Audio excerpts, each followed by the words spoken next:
walking in, Paul, and the fans have spoken this week, about 2,000 of them, and he's the top of the pops in terms of players they'd like to see on the concourse and the Sir Alf Ramsey stand. As someone who grew up obviously in Scottish football and saw him playing, what did he mean to you as a player?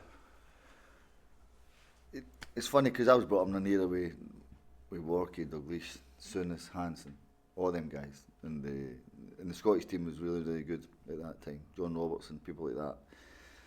As I said, Douglas, Hansen, go through them all. Souness, Wark, Strachan, go through them all. They had a right good side, and Walkie with his amount of goals he scored. But it's funny because I was having this conversation with somebody else the other day there.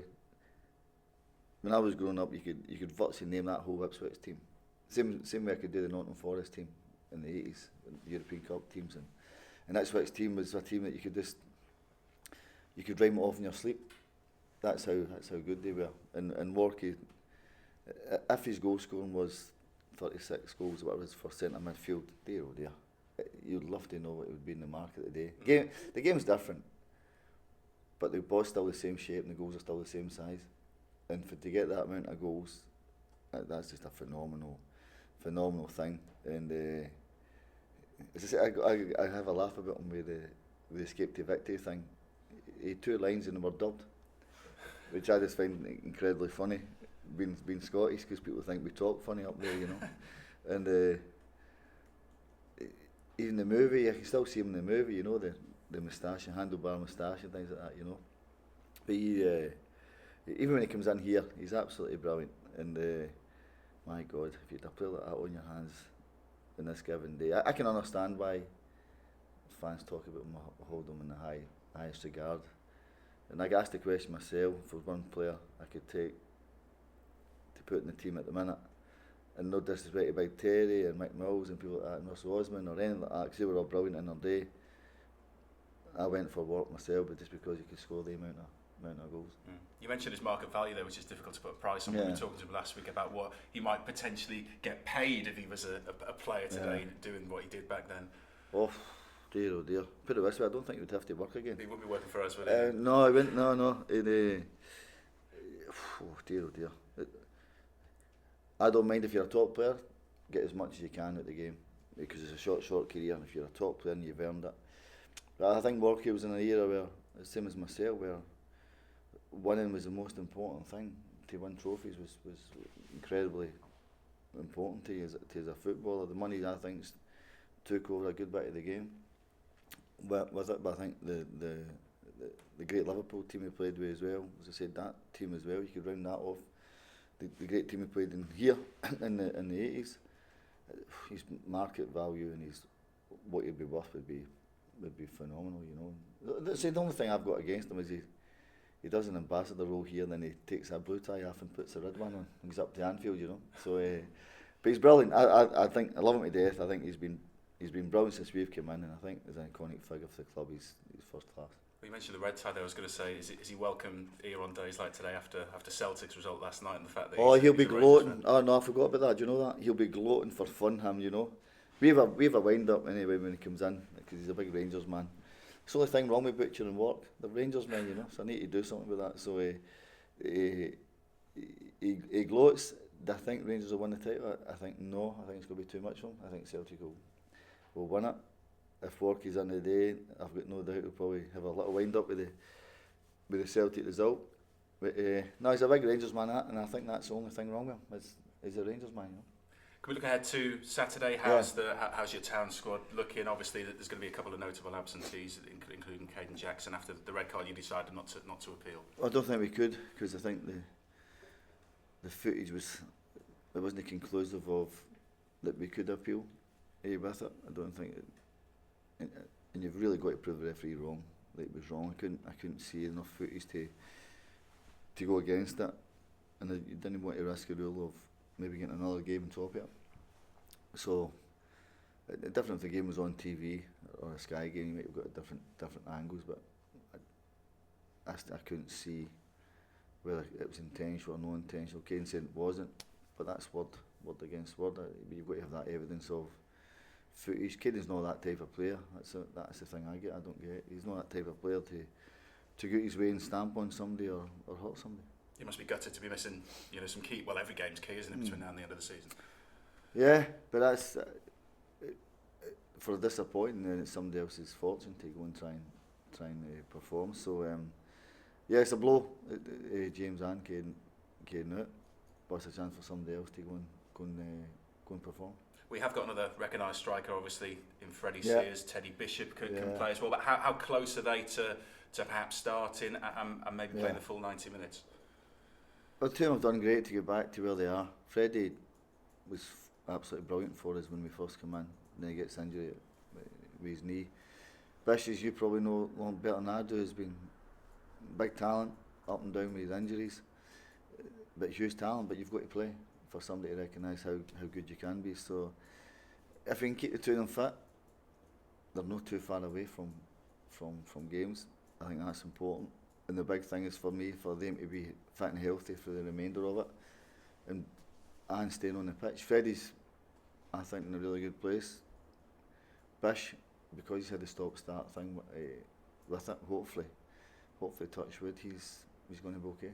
Is it one of those with Freddie where you don't actually know until he does do it? And you perhaps you talked last week post-match against Oxford about really having to go for it. Do you kind of have to do that with your selection now and take risks? Yeah, but I wouldn't take a risk of somebody's health. I wouldn't do that. I think that's unfair to the player. It's unfair to the club as well and the teammates. I'll have a chat with the lads and see where they are. I wouldn't take a risk of somebody's health. Never have done, and I never will. If the guys are fit and they tell me they're fit and they feel good, the big thing for me will, when Freddie gets a right good tackle and he walks up and he bounces up and he goes again, then I think, yeah, he's definitely come through that. Because you've got to remember that injury is a bad injury. But yeah, so far he's had little knocks, but no one real crunching one where you thought, is he going to get back up from that? So I guess that'll always be the one that he's probably waiting for himself. And at the other end of the pitch, how's Kane Vincent Young progressing each week, and is he getting close to maybe being included in the matchday squad at some point soon? Well, he's on the grass with Danny. The two of them are doing really well. They're the physios and the fitness guys, so they're doing really well. He's kicking balls as well, Kane. The good thing about Kane is he's a naturally fit lad. His game time will be way down, but he's a naturally fit guy. And again, kicking the ball is a bonus, because that was obviously giving him problems. But he's in a good place, so we'll just monitor him next week as well. In terms of Blackpool, since you last played a 2-2 draw, they've obviously had changes. Simon Grayson, who looked to be getting things right there, has left the club. It's crazy. Football's it's crazy, because I thought Simon was doing a good job, but up until then, how long do you give managers? Keep changing, change. It's no good. It's no healthy. But Blackpool made that choice. I'm pretty sure Simon been in the game long enough to know what it's like with it. But I found it a strange one, because I didn't really think it was justified. That a strange one. What's it going to take for Town in terms of top 6? 11 games to go. Is it what are you looking at? 6-7 wins, and are you confident that the lads can achieve that, given kind of the dip we've seen in recent months? Absolutely. I think the guys, we're still well in the mix. We have to break that barrier of the fear factor of home. Definitely have to get that. Away form's been really, really good. You have to break the barrier at home, but football wise, as I said before, I've watched it back, the Oxford game. We'd 4 clear-cut chances to put the ball in the net, and we lose the first goal where they attack, really. But we had 4 great chances, and we'd have that dominance. You've got to score. That's in a nutshell. When we play well like that, you've got to score at that moment. If you don't do that, it puts pressure on everybody. So we have to take our chances. We've got to give that freedom. Lads have got to have the freedom to go and play, to make mistakes, which is fine. But you've got to be able to handle the expectance level. We said that before. You've got to handle that expectance level. But football-wise, especially the first half, it was the same at Sunderland. First half total dominant. You've got to score when you're on top. Okay, thank you. Thank you. Thanks. Is the galling thing about this season, Paul, that you've got yourself in such a good position? You were top towards the end of January. You've kind of blown away the relegation hangover, got off to a good start, and now to kind of be chasing your tail a little bit to get to the playoffs. it's disappointing, isn't it? Aye, but I knew this. I said to you at the beginning, there's going to be bumps and bruises along here. I was never carried away because we've only really come out the top 6 just the other week there. We're in top 6 all season, so I knew we were doing really, really well. But I knew there was twists and turns going to happen. I knew I was never going to be able to sustain the start because it's a tough league. I knew injuries and the amount of games we had, but we're still in a position to do something, make it ourselves. We don't need to rely on anybody else. We're still in a position. And as a football player, manager, coach, you want things in your own hands. And if you've got that, that's half the battle. Have you got a number of wins in mind that you think you need from these last 11? I think we just take them off game by game. Go to this one, try and win this. Try and win Tuesday, try and win Saturday. I think that's why we do that. If you say that the guys, you want the guys to be free in their head to play. Just go and have the freedom to go and play. Just don't worry about anything else. Just go and enjoy playing football. You do that, the results will come. What has been the biggest factor, do you think, in going from 1st to 9th in a short space of time? Is there a number of factors? Would you put your finger on one thing? I think expectancy level of the club. That's because football wise, there's been you've came a lot of the games. We've dominated a hell of a lot of games. You've got to score when you've got that dominance. The level of expectancy, especially being at home with so many people coming. Some of the guys are not used to it, but you can go through experienced guys with that as well. So you have to be used to that pressure of trying to win something. Football wise, there's been a hell of a lot of good stuff, chances, incredible. That's just fine margins. That's if you take care of that, then you'll be up there. Do you sense that sort of expectation levels are weighing on your squad as a whole? You've said whether it be senior players or young players, none of them have really experienced this sort of promotion pressure before. Do you sense that they're feeling that, and will they be better for it? Oh yeah, whatever happens. I think Stuart. I think without a doubt, the way I view Ipswich Town is even if I wasn't here and I was coming to the stadium as somebody to watch a game, when I had done an interview there in the 80s, you knew Ipswich Town was a huge club. You knew the size of the stadium, you knew the level of what you were coming into. So when you sign here or you play here, you have to be able to handle that whole scenario where that's what comes with that's what comes to the table where you play here, you have to handle that. So for me, it's no problem because I played with big clubs and I knew I had that all my life, this sort of feeling. So, but for these guys, it's new. A lot of these guys, even experienced guys, it's new for them. Big club, big fan base, big experience level, that's new. But once you master that, you virtually go through anything. It's just having that initial. And to answer your question, will they be better for it? 100% will be, yeah. Yeah. Going back to your team selection for tomorrow, without Caden, with Freddie and Teddy both getting their fitness up, does that open the door perhaps for one of the younger lads? Dobra springs to mind, that someone that you've given a bit of game time to earlier in the season? Yeah. What I don't want to do to the young ones is heap that pressure on and rely on the young ones to grasp the net, as I said.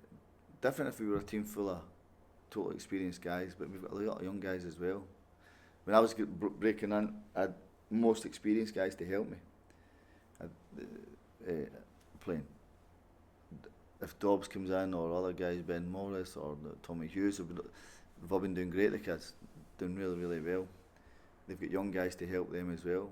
Flynn, Bishop, they're all youngish kind of guys, so that's where it would only be unfair. But I have a problem with playing Dobra or any of the guys.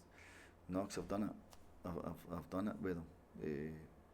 But what I don't want to do is just say, okay, young kid's in and he's playing and you're the one that's going to catapult us up the league. It's a bit unfair on them, you know. Yeah, I guess on the flip side, you can get the fearlessness of youth. You can get that, yeah. You can definitely get, without a doubt, you can get that. It's one of the ones you judge. I don't have a problem with Dobra because I think his mentality is very strong. with it. I think all the kids, most of them, I think, they play without fear just because of the way they are here. You know. No other injuries or knocks or anything from last weekend? How's Flynn? Because he was feeling his groin, wasn't he? Yeah, I think he just slipped in the middle of the pitch wasn't it? I think he just slipped with it, so he's okay. I think there's one or two little knocks, but I think we'll assess them this morning and see how they are. Were you sort of with the suspension? Does that make you think about your system or anything like that? You're going to stick to what you've been trying to do? You've always said it's about us. Yeah. And what you do. Well, we had a chat with the guys and we spoke to them, and everybody does something, said put the ball in the net, regardless whether it's strikers, midfielders or defenders. Because the football they've been playing is we enjoyed the football, and we're on top like that. You've got to score. So there's not too much wrong the way we were playing. It's just taking the chances where if anything comes to you, you've got to be more ruthless than in that box. Is there enough goals now in this team? Because that's your two top goal scorers now. They've contributed between James and Caden. Have contributed most to your the goals. goals. Yeah. Are you confident enough that there's enough throughout the rest of the squad? We'll make chat. Without a doubt, we'll create things. Without a doubt, now you need guys to really hit the money shot. Really, whether it's Freddie coming back or Bish coming back or Will coming back, or the guys have to score as well. And not just the guys, you've got to get more goals for everybody else. You can't just rely on your forwards to score, but we'll certainly create, I know that. We've just got to take the chances when they come. And just finally, confident you'll finish in the top 6 still? I always am. Yeah. Always am. We've got everything to play for. There's a lot of games to play. As I said before, let's see what happens come May.